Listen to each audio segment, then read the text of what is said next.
भ्रष्टाचार जर आपण बघितलं तर पिरामिड सारखं आहे. म्हणजे खालचा शिपाई 10 कोटी खातोय आणि वरचा मंत्री 10,000 रुपये खातो असं होत नाही. म्हणजे भ्रष्टाचारावरपासून खालपर्यंत असा झेडपड येतो. अशा वेळेला भ्रष्टाचाराविषयी किंवा भ्रष्टाचार संपवण्याविषयी तुमच्या मनामध्ये काय संकल्पना आहेत किंवा त्या दृष्टीने तुम्ही काय करू पाहताय किंवा काय करू पाहणार आहात पुढच्या काळात? म्हणजे हा खूपच प्रोफाउंड आय थिंक एक एक्झॉस्टिव्ह प्रश्न आहे. आणि ऑफकोर्स ही जाणीव आहे की मी जर एकटीने कितीही पावलं उचलले तरी तो संपणार नाही. पण कुठेतरी मला असं वाटतं फरक पडेल. मी एक सायंटिफिकली प्रूव्हन फॅक्ट मी कुठेतरी वाचलेला की एका फुलपाखराने जर अमेरिकेत पंख फडफडवले तर त्यांनी जो दबाव निर्माण होतो त्यांनी भारतात वादळ होऊ शकतं त्या प्रेशरनी. सो आय थिंक आपण जे पाऊल घेत असतो त्याचा कुठे ना कुठेतरी लोकांमध्ये असेल, प्रशासनामध्ये असेल, एक फरक किंवा बघण्याचा दृष्टिकोन किंवा मानसिकतेत बदल होत असतो. सो मला असं वाटतं आपल्याशी संबंधित, आपल्याशी निगडीत जी कामं आहेत ती जर आपण व्यवस्थितरित्या केली विदाऊट करप्शन तर आपल्या अवतीभोवती जी लोक आहेत ते ऑटोमॅटिकली मला असं वाटतं त्यांच्यावर त्याचा असर पडत असतो आणि फरक पडत असतो. आणि एकंदरीत मला असं वाटतं करप्शन खूप मोठा आय थिंक युनिव्हर्सली आपण सगळ्यांनी विचार केला, सगळ्यांचा जर एकच पर्स्पेक्टिव्ह असला तर त्याच्यात बदल होऊ शकतो. पण आपण दिल्लीमध्ये बघतोय रोजच्या रोज रेल्वे मंत्र्यांचे नातेवाईक किंवा मंत्र्यांचे नातेवाईक, त्यांची मुलं बाळं असतील, ही सगळी रोजच्या रोज करप्शनमध्ये सापडत आहेत. अनेक ठिकाणी सगळी प्रकरणं येत आहेत. ह्या सगळ्या पार्श्वभूमीवरती सिस्टीममध्ये बदल होणार कसं, करणार कोण? ज्यांच्या हातामध्ये सिस्टीम आहे तीच मंडळी जेव्हा करप्शनमध्ये गुंतलेली असतात. आज रोज आपण बातम्या वाचतो, अनेक मंत्र्यांची नावं येत आहेत, त्यांच्या नातेवाईकांची नावं येत आहेत. तर ह्या सगळ्याच्यानं तुम्हाला वेगळी चीड येत नाही की ह्याच्यावरती काहीतरी करावं की एक तुमचा तरुणांचा फोरम, तरुण आमदारांचा फोरम अशा स्वरूपात काही निर्माण करावं की आम्ही करप्शन करणार नाही, करू देणार नाही, आणि त्या दृष्टीने असं काही जसं जाळीची तुम्ही संकल्पना मांडली की लोकांकरता काम करताय, तर असं एक तरुण पिढी किंवा तरुण जनरेशन जे आहे राजकारणामध्ये येऊ पाहते अशा आणि ज्यांना चांगलं काही करायची इच्छा आहे खरंच, तर अशा लोकांना एकत्र करण्याचा तुम्ही प्रयत्न करणार का?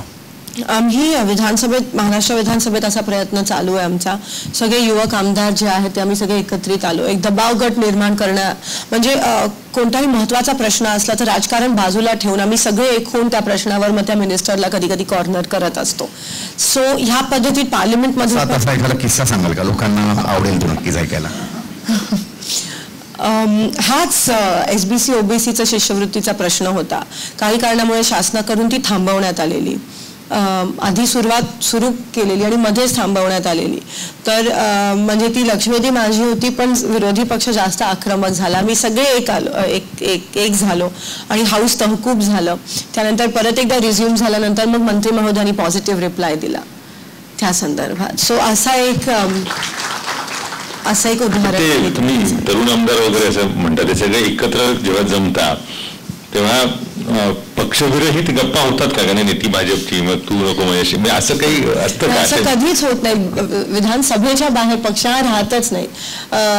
म्हणजे आमच्या विधानसभेत साताऱ्याचं गूळ येतं, नाशिकचे द्राक्ष येतात, सोलापूरच्या चादरी येतात. हे सगळं तिकडे अखंड महाराष्ट्राचे अनुभव आम्हाला ऐकायला मिळतात. आणि वर्षाताई आहेत, वर्षाताई गायकवाड, त्यांच्या कॅबिनमध्ये सगळ्या महिलांना रोज आमंत्रण असतं जेवणाचं. तर तिथे पॉलिटिक्सला सोडून बरेच काही फक्त महिलांना आमंत्रण असतं विधानसभेतले असं म्हणा, नाही तर म्हणजे विधानसभेतल्या आणि बाहेरच्या आपण पास काढून येऊ शकतात. आणि त्याच्यामध्ये जास्तीत जास्त प्रेसच्या प्रतिनिधी पण असतात बऱ्याचदा. सो हे सगळं म्हणजे त्या चर्चा होतच असतात आणि ते स्ट्रेस फ्री करण्यात एकंदरीत. तिकडे काय नेमके विषय असतात?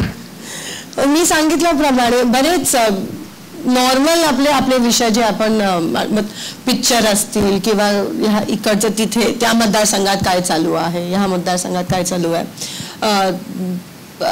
किती स्ट्रेस किंवा कोणती किती क्रॉसिंग्स घेतल्या आतापर्यंत वगैरे, हे सगळं. कोणत्या मंत्र्याच्या नकला वगैरे असं काही होतं का? म्हणजे आमच्या कॅबिनमध्ये नाही होत, पण असं ऐकलंय की इतरांच्या कॅबिनमध्ये बरंच होत असतं. आणि मग कोल्हापूरचा पांढरा तांबडा रस्सा पण येत असतो तिकडे. असे बरेच म्हणजे एकंदरीत. पण हा एवढंच होतं असं नाही ना, म्हणजे कामकाज पण खूप होत असतं. म्हणजे लोकांचा गैरसमज नाही म्हणून मी हे स्पष्ट करते. पण जेव्हा ब्रेक अजर्न होतं किंवा जेव्हा लंच साठी सगळे भेटतो तेव्हा या चर्चा होतात. नेहमी हाऊसमध्येही चर्चा करण्याचा वेळ नसतो आणि हिंमत पण होत नाही आणि विषयच इतके चांगले असतात की ते ऐकायचं मन होतं.